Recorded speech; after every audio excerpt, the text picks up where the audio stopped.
Magandang araw, welcome sa channel na ito.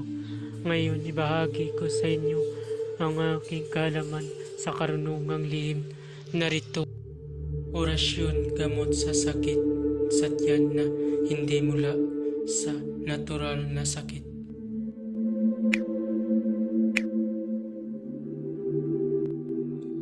Pamilin, mahalin at pagkaingatan ang bawat ibinabahagi ko sa YouTube channel nito. Ang kapangyarihan na kapaloob dito ay lubhang maiwagang. Gamitin lamang sa kabutihan at pagganap ng kalooban ng Diyos. Maginuwaran at laging sa puso't isip ang 7 layunin. Una, isabuhay ang 4 na gintong simulain makadiyos, makabayan at makatao, makakalikasan. Pangalawa, isagawa ang pag-ibig sa Diyos, pananampalataya at pag-asa sa pamamagitan ng tiyaga. Pangatlo, isakatuparan ang kabutihan, katuwiran, kalinisan, katotohanan at kadalisayan, kaliwanagan at kababaan ng kalooban.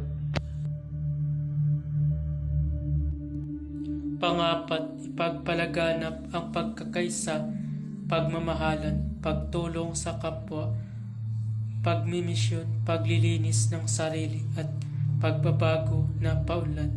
Panglima, magkaroon ng pagagalangan, pag-unawaan at pagmamahalan sa isa't isa bilang mga kapatid at kapwa-tao.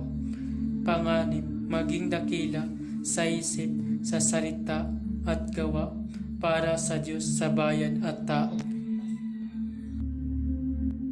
Pangpito, ipagpatibay ang kautusan ng Diyos, tumulong sa pagpapaunlad ng katawan ng bawat kasapi ng samahan at tumupad sa hadikain ng Diyos sa tao sa pamamagitan ng pagsunod sa mga layuning ito.